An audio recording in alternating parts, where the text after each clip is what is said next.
اثنين بس 10 انا اشوف اقل من الخمسه مش عدل. عندك كشري؟ عندنا كشري؟ عندنا طبعا كشري. نان نان. نان شاب العربي العراقي إذا عايش بأوروبا يعني Yeah, 100,000. Yeah, thank you. $100,000 الحمد لله. وكلنا صيام.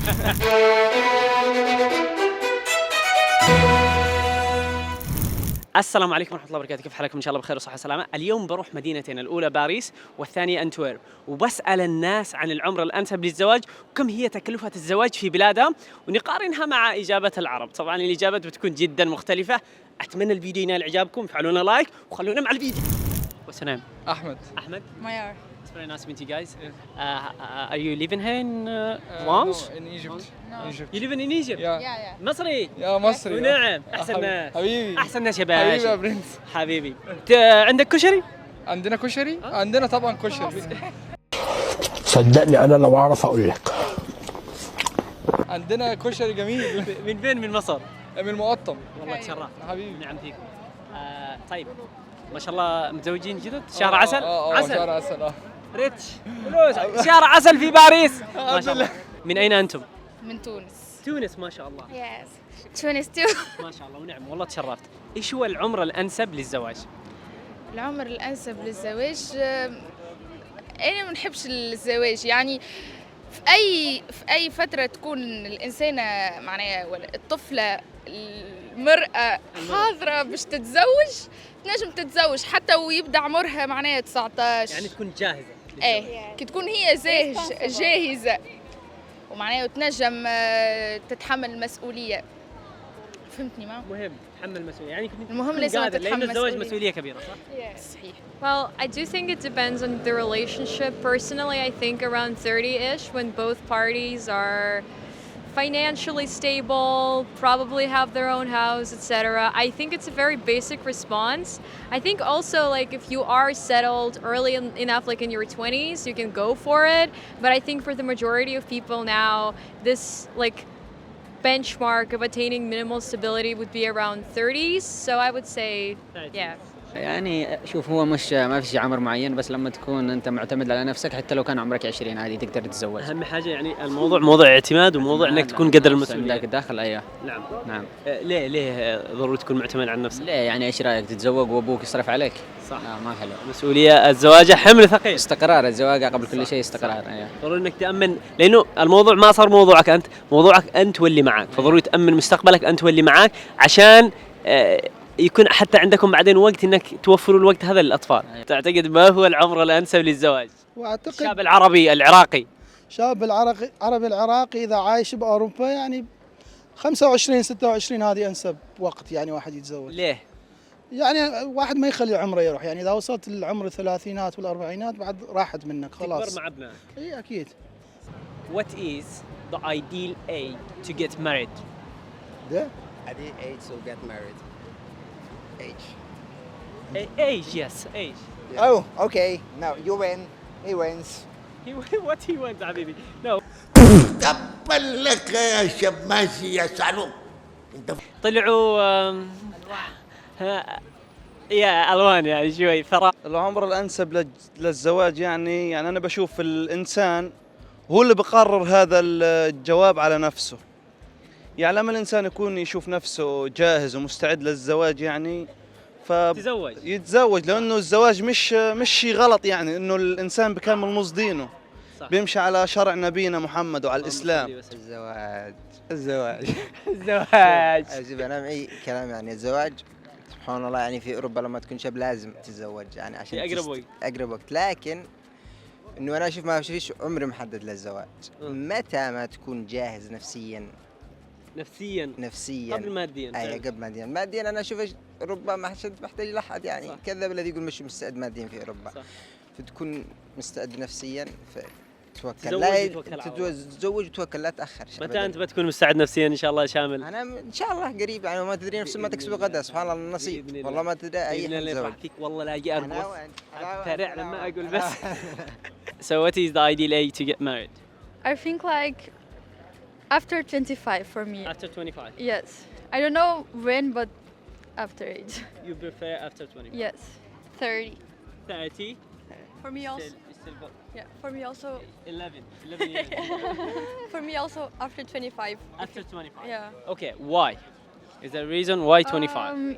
Yes, like I want to enjoy life before I get married, and I also want to work a little bit, be like independent before I get Make money married. before you Yeah. go for it. I think a stable life. Stable life. Yes. That's good. That's good to have. It's very important to have stable life before you go for marriage because it's big responsibility, right? Yes. What about you? Same or? Yeah, also same. Yeah. Okay. What is the best time, the ideal age to get married? Whenever you feel to married, you have to be natural. It's not, have to be natural. yeah, it's not about age or something. ايش هو عامل لنجاح العلاقة الزوجية؟ أهم عامل. يعني تظل forever إن شاء الله. اقول لك هو الفكره إن شاء الله كلها علاقتكم تظل أيوة، أنا forever فاهم. ها؟ هو ربنا نشتري نشوف أحفادكم. إن أوكي. شاء الله، إن أنا شاء جاي الله. مصر. انت بتهزر يا ابني. هي زريبه يا حبيبي. هي زريبه دي. يا مساء تنور يا ريت تنورنا. هو اعتقد ما فيش هيبقى احلى من كلام ربنا لما قال الموده والرحمه، يعني الموده انت هو التفاهم والرحمه.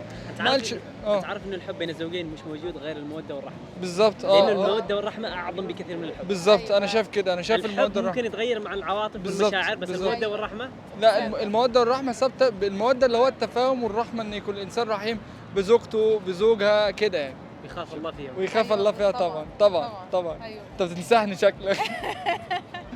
وهي تخاف الله فيا كمان. أكيد بتبادل. ذا سيم، يعني انا شايفه انه ذا سيم اللي هو موده ورحمه، لان كلمه حب ما ذكرتش في القران ما بين الزوجين، يعني هي ذكرت في حاجات تانية بس ما ذكرتش ما بين الزوجين، بس ذكر الموده والرحمه او ده، لان ده هو ده اللي مستمر. انا برضه شايفه كده، بس اهم حاجه في اي ريليشن التفاهم. التفاهم، وخصوصا ان ربنا قال في الحب، قال حب الشهوات، حب المال والبنون، حب البنون، ما قالش حب الزوجين، لكن قال في الزوجين موده ورحمه. If you got married, how many kids are you planning to have? None. None. None. نعم، إنها المخدرات. أطفال كم تريدوا أطفال؟ توأم إيش اثنين بس؟ بس. 10 لو سمحتوا. يعني أنا أشوف أقل من 5 مش عدل. 5؟ Yes, 5. شوفي فوائد الزواج بعد 25 سنة. No. I want in the first year I want a baby. First A year. baby in first year. ربيع. توأم بعد 4 سنوات من الزواج. بس. I want two boys and 3 girls. Yes, like mom. كم المهور تقريبا عندكم في العراق؟ والله العظيم يعني المهور كلش عالية، يعني بالحوالي 30,000 يورو 40,000 يورو حسب المرة. اي والله. ليه؟ سبيشال إذا يعرفون أنت عايش بأوروبا، يعني يسألونك، يعني خيالي، الأسعار خيالي يعني. بس أنت إذا عايش بالعراق تكاليف إنك تجيبهم لهنا لأوروبا يعني توصل 50-60. 50-60 جيب لك واحدة أوروبية وخلاص أحسن لك. النبي صلى الله عليه وسلم قال: من أتاكم من ترضون دينه وخلقه فزوجوه. يسروا لا تعسروها زيادة. والشاب وسيم حلو محترم أخلاق عالية. الله يخليك، والنعم بأهل اليمن، احنا نحبكم هواي والله. والله أحبكم كلش أحبش. أنا أحكي عراقي. في فلسطين يعني المهور 2000 دينار ل 3000 دينار أردني يعني تقريبا 4000 يورو 5000 3000 يورو ونص زي هيك 4000 يورو. عدل صراحة. ايه عدل، مع انه بلد فلسطين يستاهلين مليون صراحة. يستاهلن صحيح، ولكن الزواج عندنا في فلسطين يتزوجون بدري. هذا اجمل شيء. ايه يتزوجون بدري، يعني 17 18. من استطاع منكم الباءة فليتزوج، ومن لم يستطع فعليه بالصوم. لذلك انا صائم اليوم الحمد لله. وكلنا صيام. اللهم قوي إيمانك. فاليمن تقريبا والله شوف يعني في بعض القرى تخيل انه اذا تزوجت من قريه الذي اسمع عليها انا انه شيء جدا بديهي، يعني يتكلم عن بسيط من القرى نفسها، بس لما مثلا تجي تتزوج من مكان ثاني يقول لك يطلبوا اكثر. هذا الذي اسمع عليه. كم تقريبا رافلي؟ باليمني ولا بالدولار ولا باليورو؟ بالدولار اتوقع يعني حاليا من 1000 الى 4000 كل على حسب قليل جدا، بس طبعا يعتمد على حسب المنطقة. على حسب المنطقة اكيد. حلو جدا. بينما في اوروبا قدك عارف يعني ايش الوضع. 10,000 10,000 كم هنا؟ 15 10 إلى 15 حالي برضه يعني مش كثير صراحة على أوروبا. 10 إلى 15 وسط. أكثر جنان. In Brazil, how much does it cost to get married? For marriage, I mean celebration. I have no idea. Do you know? Roughly. It really depends how big your party is. Yeah, how much. but I think it's a lot. I think more than $1. In dollar. Oh, I don't know in dollar, but 100 reais. In dollar, how much? So like $70? No, it's 70,000 or 7? 100,000. Yeah, 100,000. Yeah, I think. $100,000. Yeah. No, you're joking. $100,000. No, 100 reais. How much is it in I dollar? don't know how much is in dollar. 30,000? Yeah, but because like $1 is like 6 reais. So it's 30,000. Yes.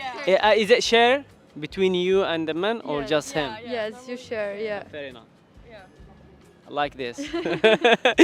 طيب انا ايش اسالك انت متى تفضل. العمر المناسب للزواج؟ أنا أعتقد العمر المناسب للزواج أول ما تبدأ تدخل أوروبا تزوج.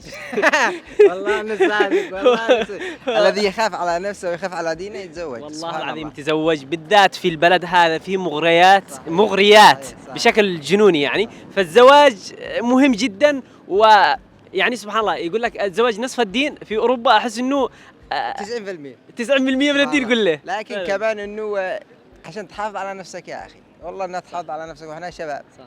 إلى هنا نصل إلى نهاية الفيديو. أتمنى أن يكون الفيديو قد نال إعجابكم.